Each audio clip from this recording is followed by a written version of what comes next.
is on my hometown of Abbeville, South Carolina. My thesis is Small Town America Making Their Place on the Map. What makes Abbeville a historical site is the Burt Stark Mansion. So I'm going to take a trip down memory lane about the owners of this mansion. There were 7 owners. It was built in 1830. The first owner was David Leslie. He was a lawyer. He owned the property for 25 years until he passed in 1855. The second owner was Thomas Hoyt. He was a Presbyterian pastor who owned the property for 4 years until he moved away in 1859 in Kentucky. The third owner was Andrew Simmons. He was a banker and he owned the property for 3 years until the house was sold in 1862. The fourth owner is what makes this property historic. Armistead Burt was a lawyer who owned the property for 6 years. During his ownership of the property, he had a close friend named President Jefferson Davis of the Confederacy. The Civil War was going on during this time. Davis and his family would often at times escape Richmond, Virginia and stay in Abbeville, South Carolina. During one of Davis' visits, an historical event occurred on May 2nd, 1865 in the front parlor of Burt's home.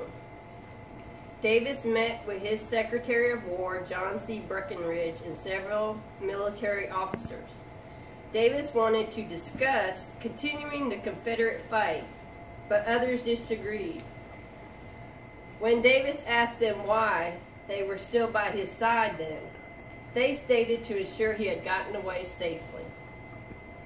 Davis realized he should end the existence of the Confederate State of America. This is where and when he had his last official cabinet meeting, and the word was spread that the Confederacy had given up. So then the fifth owner was James R. Norwood, who was a planter, and he owned the property for 32 years. Norwood passed in 1875, but his wife and family continued to inherit the land until it was sold in the 1900s. The sixth owner was James Samuel Stark. He was a banker and a planter, and he owned the property for 87 years. Stark and his wife restored the mansion, but after their passing, their daughter Mary Stark Davis inherited the land. Miss Davis kept the home until her passing in 1987. Miss Davis gave the property to the Abbeville Historic Preservation Commission, gained control of the mansion, and they were the 7th owners. Their purpose is to educate the public about the history of Abbeville, South Carolina. The society today continues to do tours on Fridays and Saturdays, do wedding events and charity events. So this was a short history lesson on Abbeville, South Carolina, but I wanted to bring in a more current event. We've had several actors and actresses perform movie roles in the town of Abbeville. If you can remember the movie Sleeping with the Enemy, Julia Roberts spent some time in Abbeville filming certain scenes from the film. Many residents participated in the movie.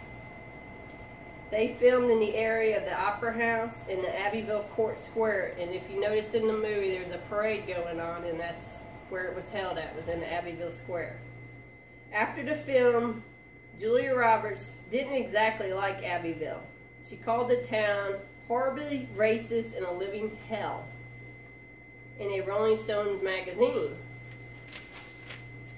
Roberts stated, and I quote, "It was a very isolated incident in one particular bar with one particular owner because he would not let my friend in who was black." Roberts stated, and I quote, "It somehow got distorted and the town of Abbeville felt I was attacking them as a whole."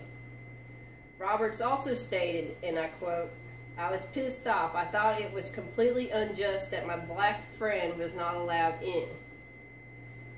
I thought he was a flailing bigot, and a fight occurred."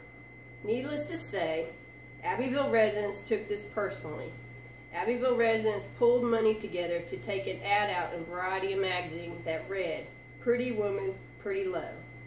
So, would you say Abbeville is a small town America? No, Abbeville receives thousands of visitors a year to come see many of the historical sites and to get the feel of a small town vibe. And thank you for your time, and I appreciate you listening.